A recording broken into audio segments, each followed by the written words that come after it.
Uma das primeiras coisas que o homem a ser iniciado aprendia e tinha de apreciar era a impossibilidade de seguir um caminho da sua própria escolha e o perigo que o esperava, se não cumprisse todos os rituais e cerimônias exigidos antes da iniciação, se deixasse de aprender tudo o que era necessário saber, se não se lembrasse de tudo que tinha que ser lembrado.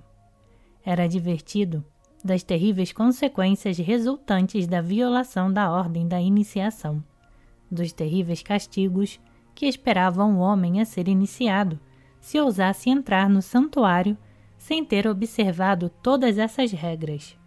O que se exigia dele, em primeiro lugar, era que compreendesse a necessidade de avançar passo a passo. Tinha que compreender que era impossível para ele ultrapassar a si mesmo e que qualquer tentativa nesse sentido terminaria com certeza de maneira trágica.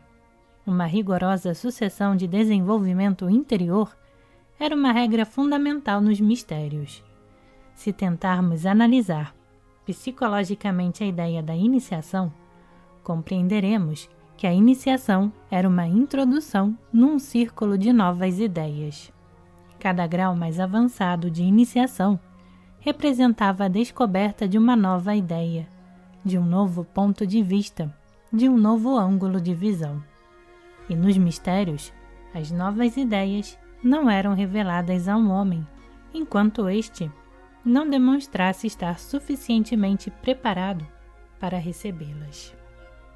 Pode-se ver, nessa ordem de iniciação em novas ideias, uma profunda compreensão das propriedades do mundo das ideias. Os antigos compreendiam que o recebimento de cada nova ideia exigia preparação especial.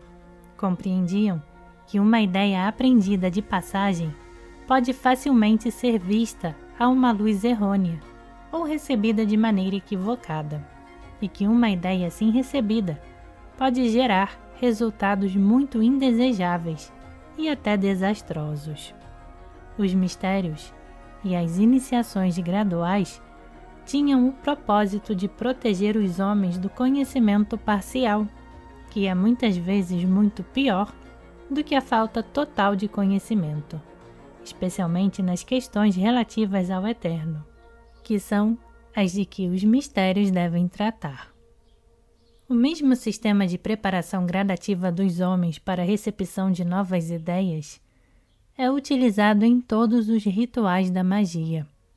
A literatura sobre magia e ocultismo foi durante muito tempo ignorada pelo pensamento científico e filosófico ocidental, ou rejeitada como um absurdo e uma superstição.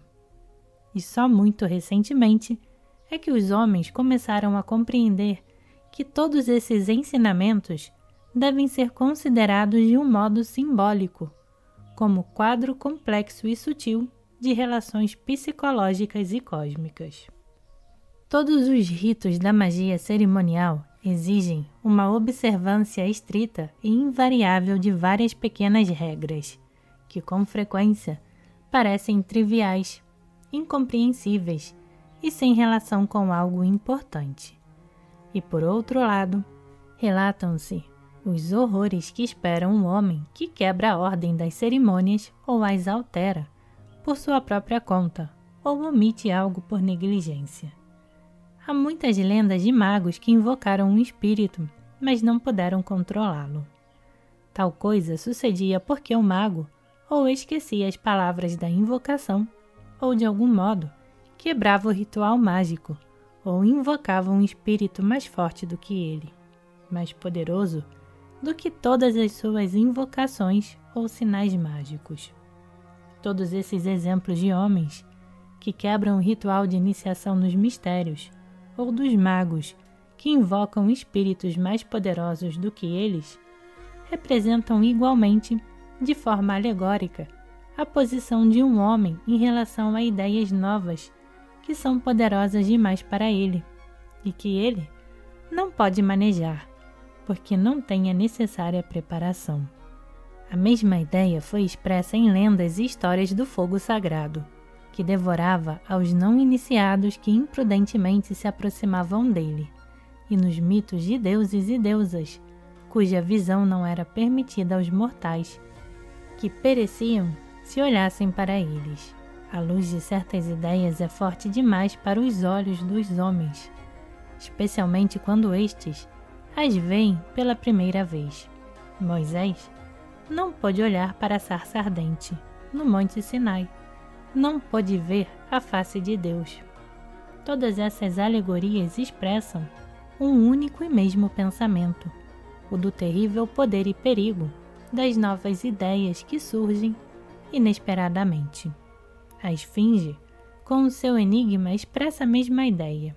Ela devorava quem se aproximava dela e não podia resolver o enigma.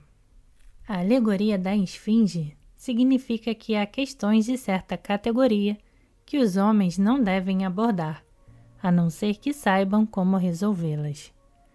Uma vez que entrou em contato com certas ideias, o homem não pode viver como vivia antes. Deve ir em frente, ou perecer, sob o peso de algo que é pesado demais para ele. A ideia do super-homem está intimamente ligada ao problema do tempo e da eternidade, ao enigma da esfinge. Nisso reside a sua atração e o seu perigo. Essa é a razão pela qual esse problema afeta tão poderosamente a alma dos homens. Como dissemos antes, a psicologia moderna não se dá conta do imenso perigo de certos temas, ideias e questões. Mesmo na filosofia primitiva, em que os homens dividiam as ideias em divinas e humanas, compreendia-se melhor a existência de diferentes categorias de ideias. O pensamento moderno não aceita isso de modo algum. A psicologia e a teoria do conhecimento atuais não ensinam os homens a discriminar as diferentes categorias de ideias, nem fazer ver que algumas ideias são muito perigosas e não podem ser abordadas sem uma longa e complicada preparação. Isso ocorre porque a psicologia moderna geralmente não leva em conta a realidade das ideias e não compreende essa realidade. Para a mente moderna, as ideias são abstrações dos fatos. Aos nossos olhos, as ideias não têm existência própria. E por essa razão que ficamos excessivamente queimados quando nos aproximamos de certas ideias. Para nós, os fatos que não existem são reais, e as ideias, que são a única coisa que existe, são irreais. A psicologia antiga e a medieval compreenderam melhor a posição da mente humana em relação às ideias.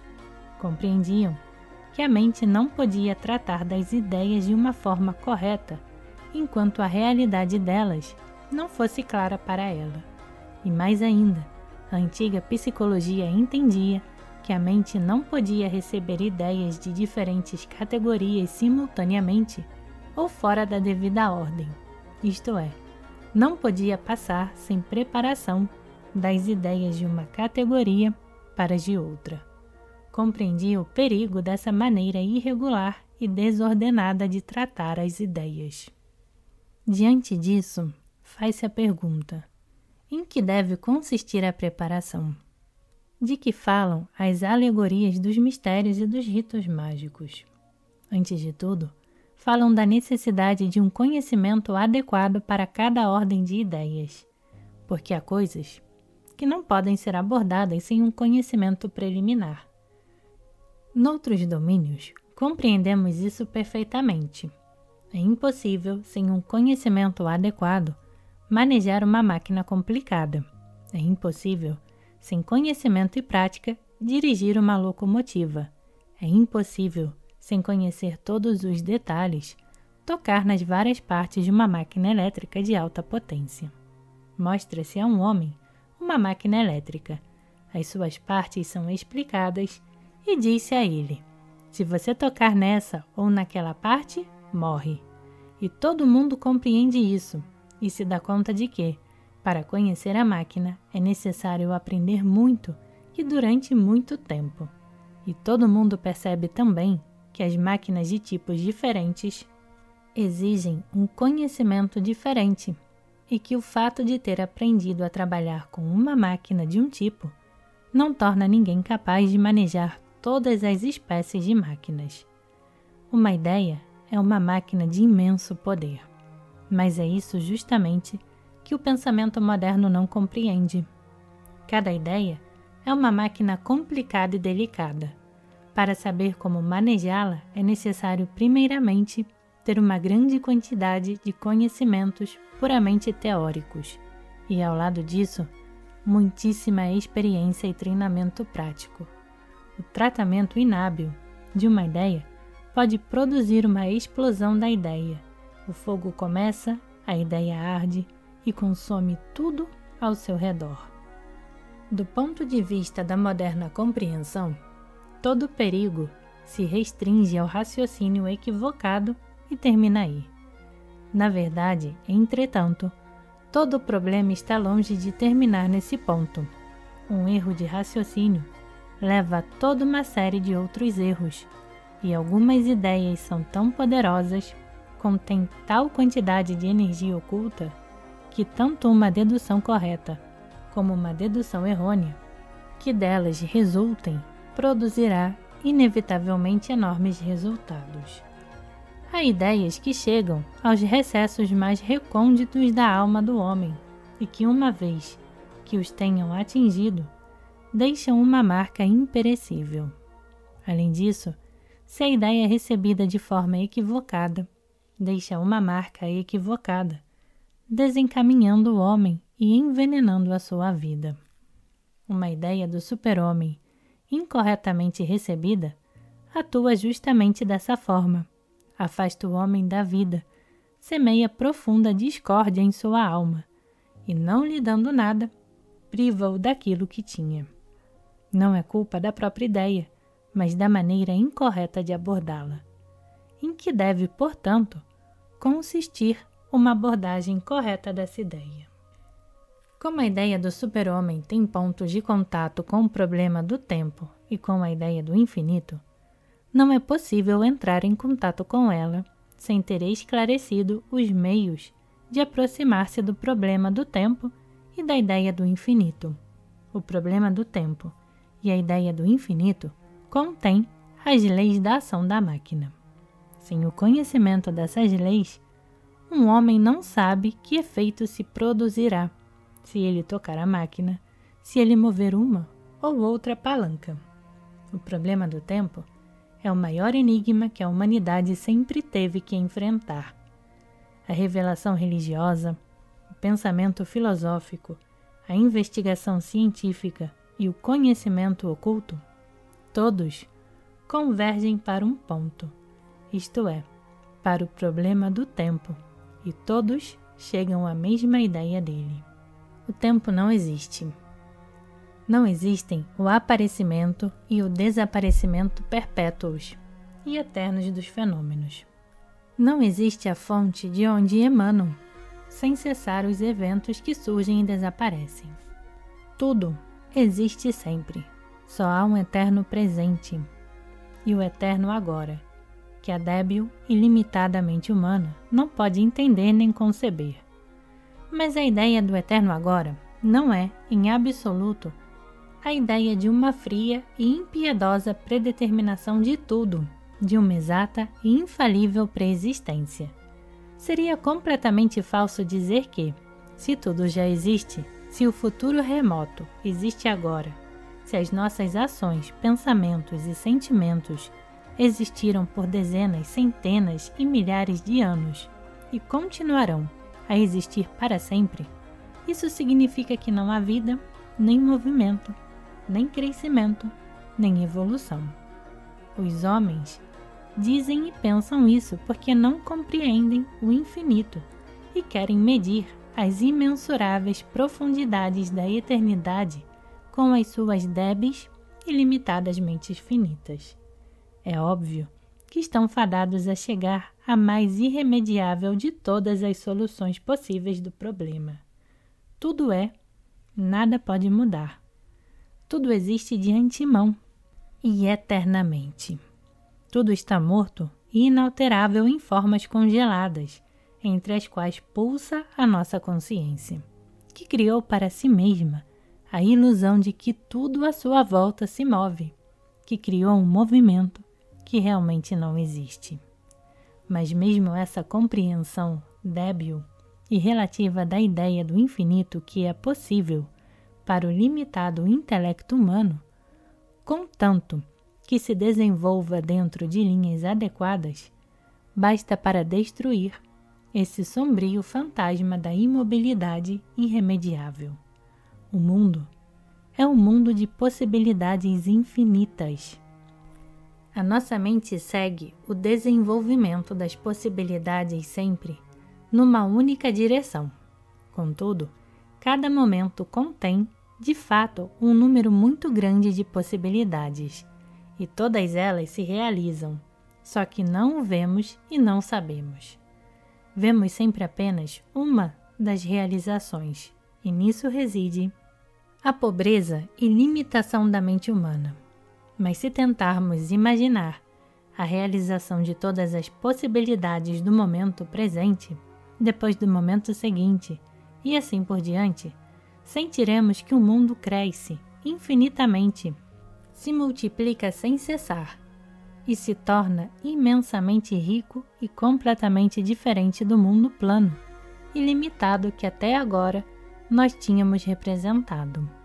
Tendo imaginado essa variedade infinita, sentiremos um gosto de infinito por um instante e compreenderemos quão inadequado e impossível é abordar o problema do tempo com medidas terrenas.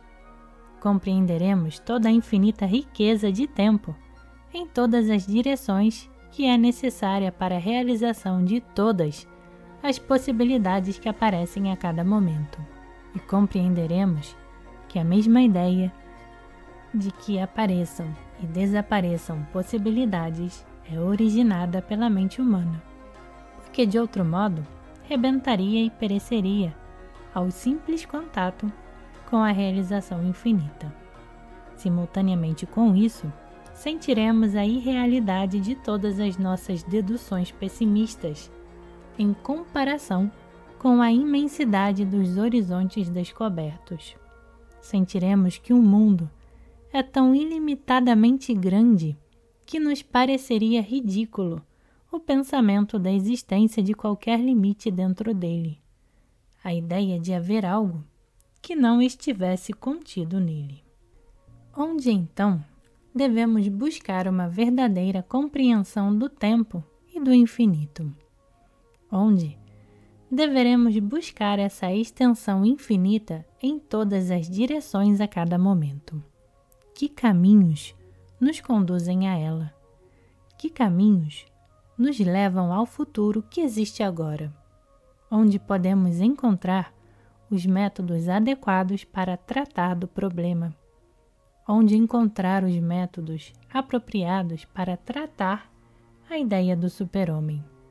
Essas são as perguntas a que o pensamento moderno não dá nenhuma resposta. Mas o pensamento humano nem sempre tem sido impotente diante desses problemas. Existiram e existem outras tentativas para resolver o enigma da vida. A ideia do super-homem pertence ao círculo interior. As religiões e mitos antigos sempre representaram, na imagem do super-homem, o eu superior do homem, a consciência do homem. Esse eu superior, ou consciência superior, sempre foi representada como um ser separado do homem comum, mas num certo sentido, vivendo dentro do homem. Dependia do próprio homem aproximar-se desse ser, converter-se nele ou afastar-se dele, e até se desligar completamente dele.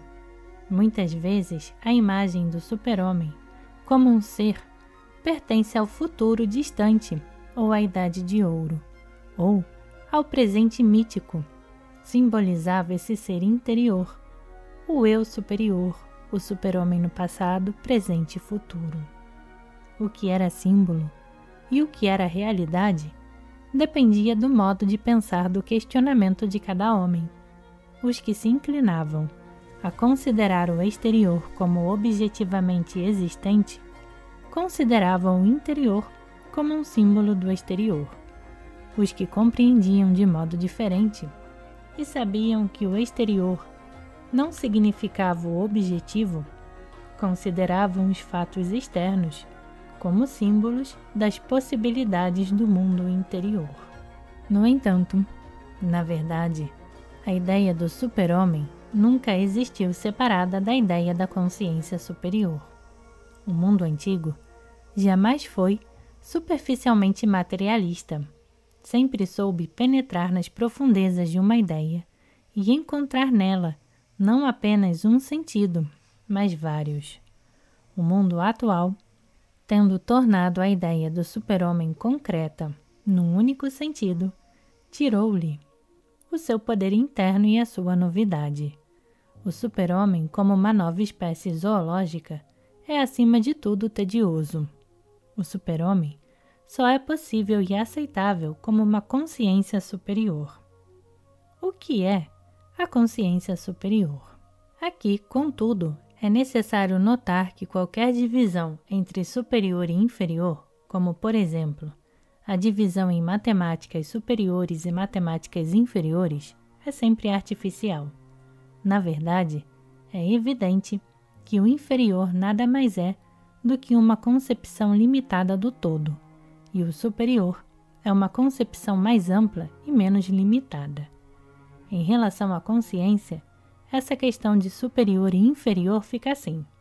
A consciência inferior é uma autoconsciência limitada do todo, enquanto a consciência superior é uma autoconsciência mais ampla. Percorreste o caminho que vai do verme ao homem, e ainda há muito em ti do verme. Uma vez foste macaco, e até agora o homem é mais macaco do que qualquer dos macacos. Assim falou Zaratustra. É óbvio que essas palavras de Zaratustra nada têm a ver com a teoria de Darwin.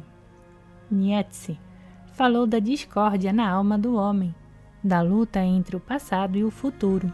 Compreendeu a tragédia do homem, que reside no fato de que, na sua alma, vivem simultaneamente um verme, um macaco e um homem. E qual é, então, a relação entre forma de compreender a ideia do super-homem e o problema do tempo e a ideia do infinito? E onde buscar o tempo e o infinito? Novamente, na alma do homem está a resposta dos ensinamentos antigos. Tudo está dentro do homem e não há nada fora dele. Como se deve entender isso?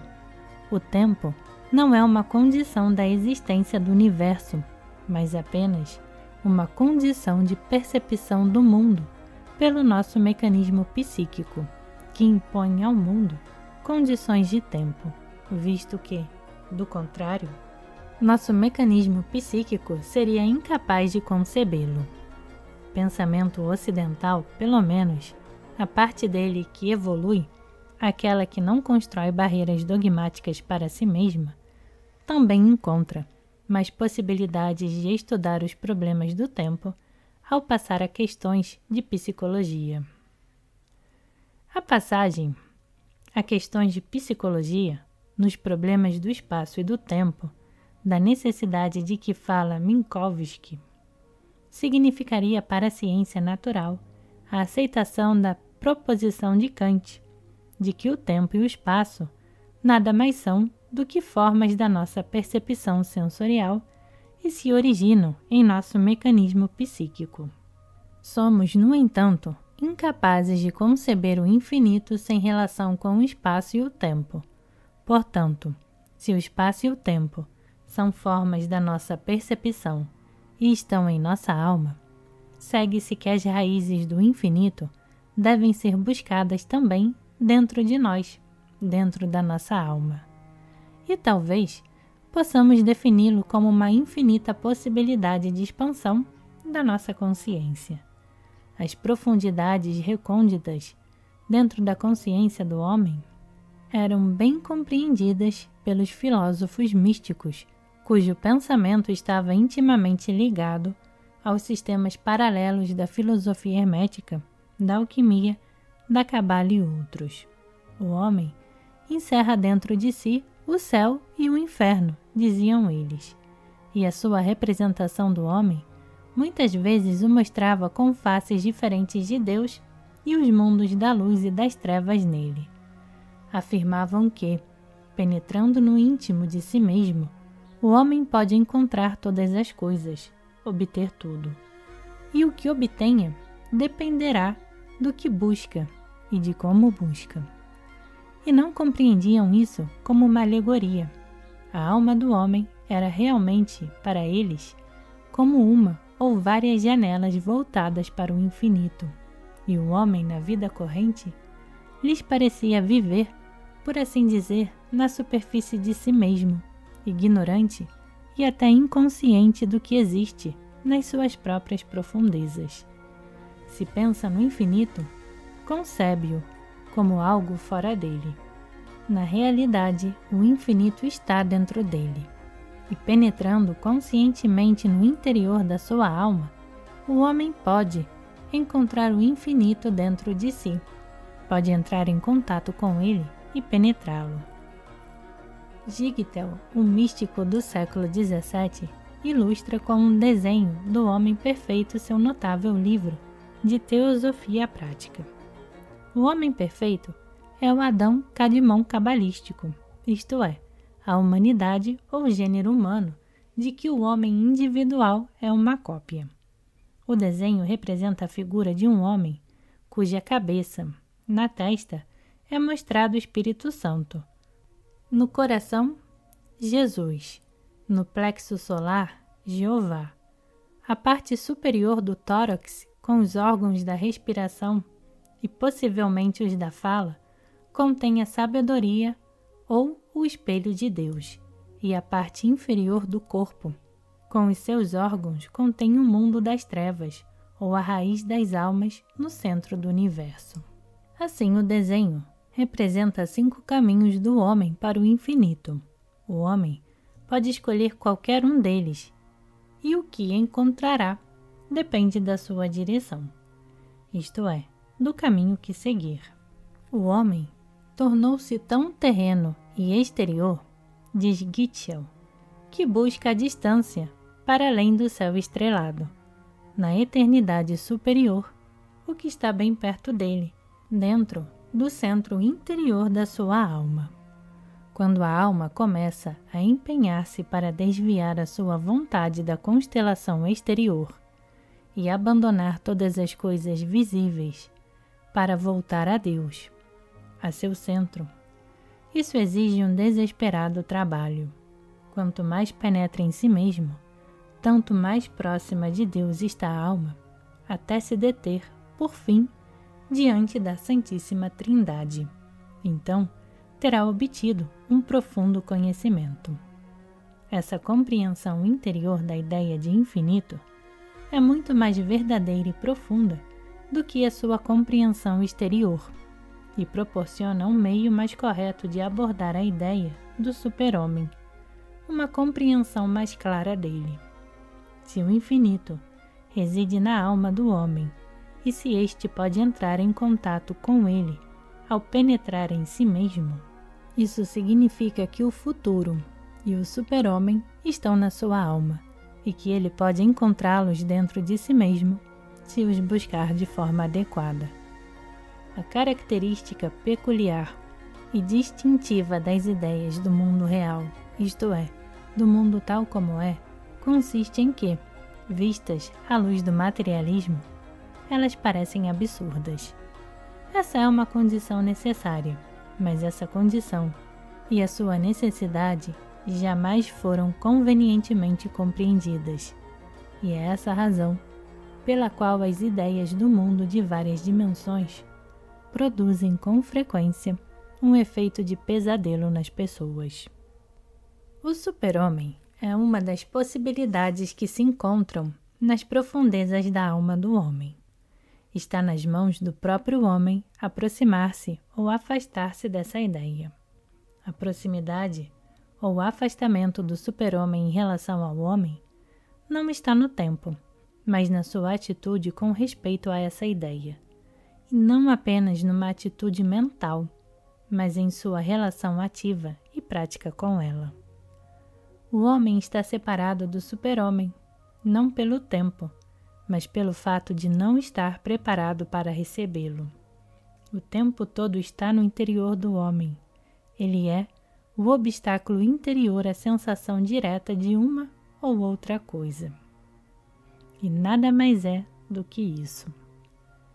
A construção do futuro, o serviço do futuro, não passam de símbolos da atitude do homem em relação a si mesmo, ao seu próprio presente. É claro que, se aceitarmos esse ponto de vista e reconhecermos que todo o futuro está dentro do próprio homem, será ingênuo perguntar: que tenho eu que ver com o super-homem? É evidente que o homem tem que ver com o super-homem, pois este é o próprio homem. No entanto, a ideia do super-homem como o eu superior do homem, como algo que se encontra dentro do próprio homem, não encerra toda a compreensão possível. O conhecimento do mundo tal como é algo mais sutil e complexo. Não requer de forma alguma uma negação da existência exterior do fenômeno em questão. Mas o aspecto exterior do fenômeno é, nesse caso, conhecido pelo homem em sua relação com o aspecto interior. Além disso, a característica distintiva do verdadeiro conhecimento é a ausência de qualquer negação dele, especialmente a ausência de negação de um ponto de vista contrário. O conhecimento real, isto é, o conhecimento multidimensional e completo, difere do conhecimento material ou lógico, quer dizer, irreal, sobretudo porque não exclui as concepções opostas.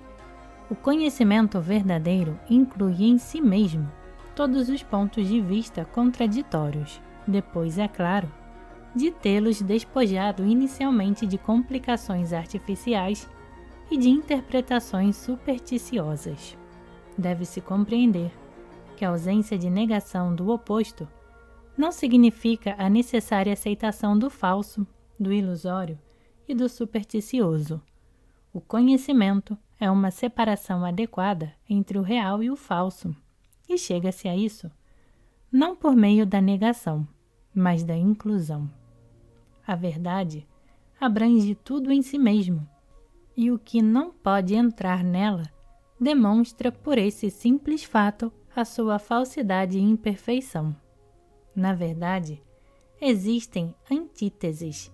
Um ponto de vista não exclui o outro. Portanto, em relação à ideia do super-homem, só é verdadeira compreensão que inclui ambas as concepções, a exterior e a interior. Não temos, de fato, qualquer fundamento para negar a possibilidade da existência de um super-homem real e vivo, no passado, no presente ou no futuro.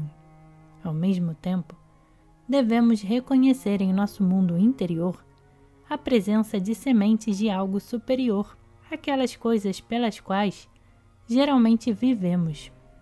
E devemos reconhecer a possibilidade da germinação dessas sementes e sua manifestação em formas hoje incompreensíveis para nós.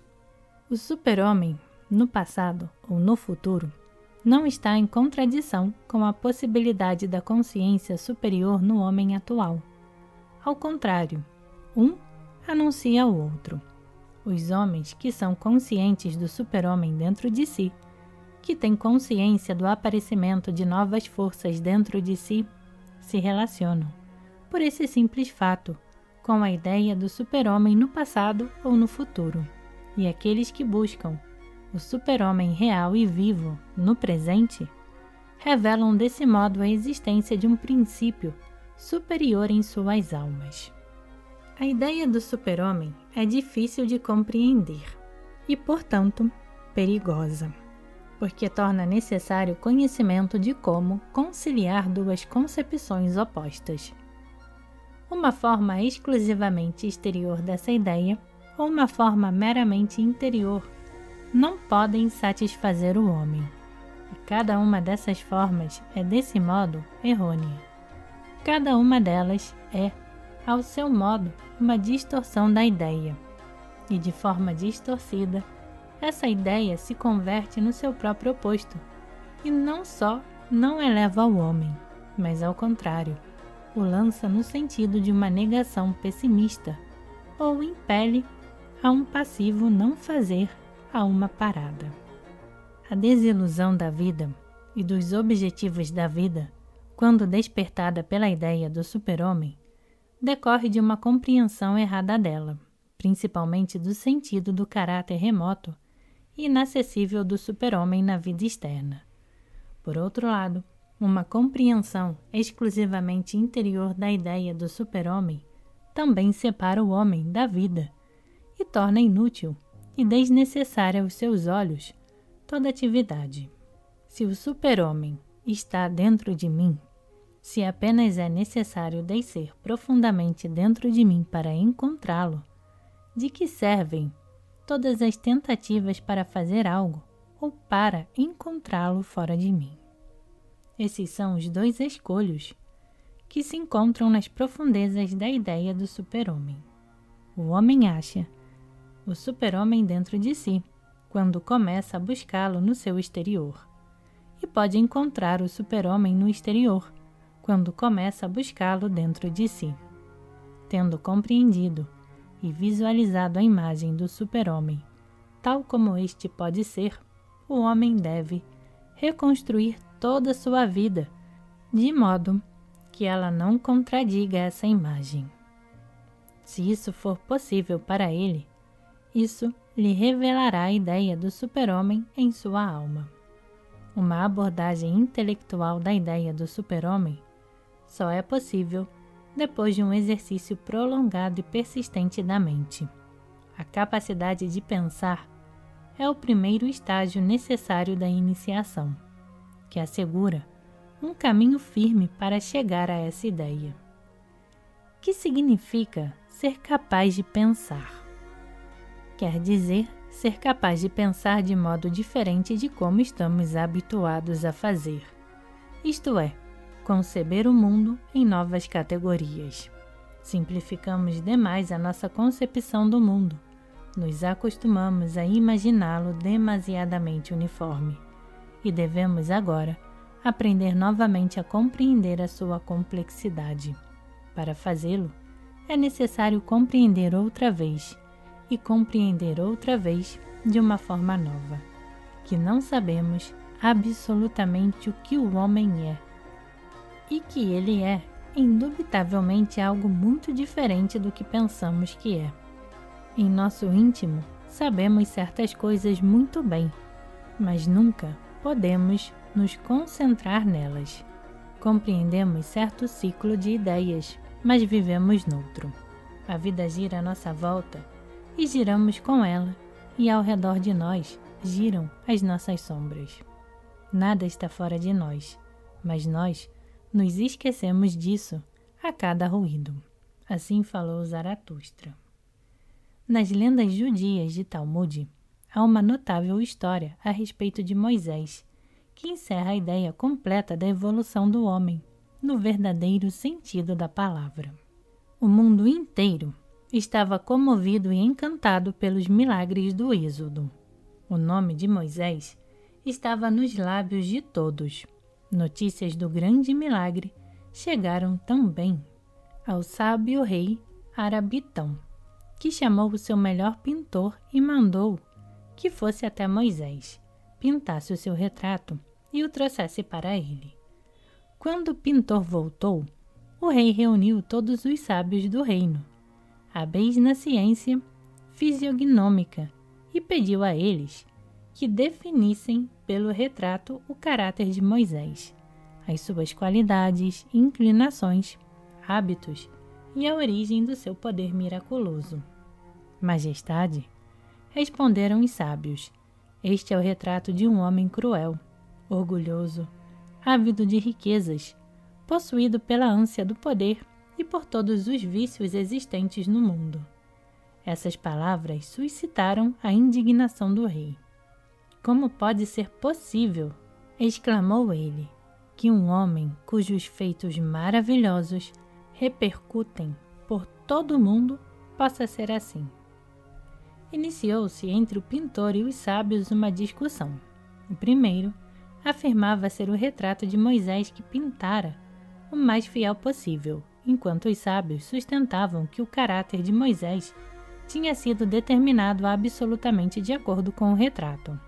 O sábio rei do Arabitão decidiu verificar qual das partes em disputa tinha razão, e ele próprio partiu para o acampamento de Israel. Desde o primeiro momento, o rei se convenceu de que o rosto de Moisés fora retratado de modo impecável pelo pintor. Ao entrar na tenda do homem de Deus, se ajoelhou, fez uma reverência e contou a Moisés a discussão entre o artista e os sábios. De início, até ver o vosso rosto, disse o rei, pensava que o artista o havia pintado mal, pois os meus sábios são homens com muita experiência na ciência da fisiogonomonia. Agora convenci-me de que são homens sem mérito algum e de que a sabedoria deles é vã e inútil. Não, respondeu Moisés, não é como pensais. Tanto o pintor como os fisiogonomistas são homens altamente habilitados e ambas as partes estão certas. Sabei que todos os vícios de que os sábios falaram me foram destinados pela natureza e talvez num grau muito superior ao que eles encontraram no meu retrato. Mas lutei contra eles durante muito tempo com intensos esforços da vontade e gradualmente superei-os e suprimi-os em mim mesmo, até que todas as coisas que se opunham a eles se tornaram minha segunda natureza, e nisso reside o meu maior orgulho.